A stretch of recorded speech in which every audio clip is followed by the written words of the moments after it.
So today we're going to talk about a corporate collapse, but trust me, this is not your typical story about a company going under. This is about what happens when a really powerful and pretty controversial institution doesn't actually die. It just shatters into a million pieces, and those pieces go on to seed an entire industry. It's a wild story. Let's get into it. So right, this is the big question we're tackling. Normally, when a business fails, that's kind of the end of the story. But for this huge chain of schools called CEDU, its bankruptcy back in 2005 was more like a big bang. It was this dispersal event that completely reshaped the so-called troubled teen industry forever. And make no mistake, CEDU was huge. I mean, just look at this. This image is from one of their own handbooks in '95. It shows this massive network of schools all over California and Idaho. We're talking a multi-million-dollar operation. And then, poof! In March 2005, its parent company files for bankruptcy. And overnight, the whole thing just vanishes. Or did it? Okay, so to really get what happened after it all fell apart, we have to understand what CEDU even was. Because this wasn't just some school. For decades, it was literally the center of the universe for the troubled teen industry. It was the hub. Here's the official line, right from their own faculty handbook. On paper, it sounds pretty normal, right? A boarding school for teenagers who are having a tough time. Behavioral issues, problems with friends, that sort of thing. This was the clean, professional face they showed the world. And their origin story? Oh, it was just as carefully polished. The official history paints this picture of a really compassionate beginning, with the founders, Mel and Brigitte Wasserman, inviting flower children and runaways into their home. It sounds like this beautiful, grassroots effort to help kids. Yeah, but that warm and fuzzy story, it leaves out the single most important detail. It leaves out the source code for everything CEDU did. Because CEDU's methods, its core practices, they didn't come from any education textbook or child psychology journal. Nope. They came from somewhere much, much darker. Here it is. The real origin story starts with a group called Synanon. All three of CEDU's founders were former members. Now, Synanon started as a drug rehab, but it morphed into this really notorious cult, known for things like shaved heads and actual violence.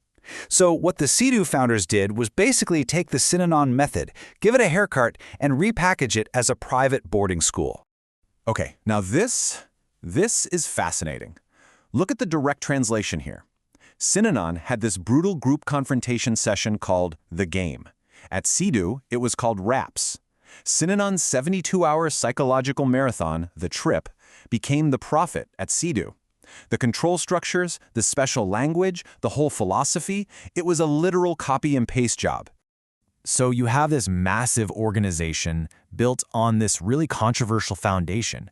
When it collapses, what happens to that methodology? Well, it doesn't just disappear. It gets carried out into the world by the people who knew it inside and out, the senior staff. Let's start with a really important but often overlooked person, Linda Houghton. She was a former staffer at CEDU, and she was brilliant because she totally understood the power of branding. Houghton's stroke of genius was coming up with this term, emotional growth education. It just sounds so good, right? It sounds therapeutic, legitimate, and completely safe. This simple phrase gave all these controversial methods a shiny, marketable name and basically created a whole new category of school. She didn't just work in the industry, she literally gave it its name.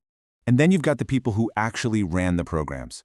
These three guys, Tim Brace, Bill Valentine, and Rudy Bentz, all worked together at CEDU's main campus in the 90s, and they would become the main carriers, the ones who took the pure CEDU model and started spreading it to new schools. And this slide just lays it out so clearly. After leaving CEDU, Tim Brace goes on to found or run 2 major new schools. Then, he teams up with his old colleague Rudy Bentz to create Carlbrook School, which was, by all accounts, a nearly perfect clone of CEDU, right down to the actual scripts they used in their group sessions. So you see how just a few people could replicate the model all over the country. Okay, so when the parent company finally went bankrupt in 2005, it wasn't really an ending, it was a dispersal. You had hundreds of staff, all trained in this emotional growth model, who just fanned out across the country in what you could call a 4-way diaspora. Right, and this is the absolute key to the whole thing. The influence spread in 4 main directions. First, you had staff going out and founding dozens of new schools, taking that CEDU DNA with them. Second, they became educational consultants, basically creating a sales pipeline to funnel new kids into this world. Third, they started the transport companies that physically get the kids to the schools. And fourth, some of the top brass just took their skills and moved into mainstream fields like fancy prep schools and even finance. They didn't just rebuild the plane, they built the airport, the ticket counters, and the flight crew around it. And here are just a handful of those downstream schools. We're talking from Oregon to Virginia and even down to Costa Rica. The CEDU DNA just spread everywhere. Every single one of these was either founded by or hired key people from CEDU, making sure that same old methodology just kept on living. But look, it wasn't just about the people. The reason this model survived, and even thrived, is because it was big business. And when CEDU fell, there were other corporations just waiting in the wings to pick up the valuable pieces. $72 million. That's how much a private equity-owned company called Brown Schools paid to buy CEDU back in 1998, just 7 years before it collapsed. This shows you we are way past a small family-run operation. This was a major corporate asset. So when Brown Schools went bankrupt, the story still didn't end. Another massive corporation, a healthcare giant called Universal Health Services, or UHS, swept in and immediately bought CEDU's Idaho campuses. They just reopened them, sometimes with a new name, but in the exact same buildings, often with the very same staff. The infrastructure literally never even had a chance to get cold. And that, right there, brings us to the main takeaway of this whole thing. The closure of CEDU wasn't an end. It wasn't a failure. It was simply a redistribution of people, of practices, and of property across an entire industry. Which leaves us with a pretty haunting question, doesn't it? The corporation known as CEDU is gone, but its DNA is everywhere, in schools, in consulting firms, in transport companies. So how many places out there today are part of this diaspora, carrying a hidden legacy that you can trace all the way back to a cult that started back in the 1960s? And how would we even know?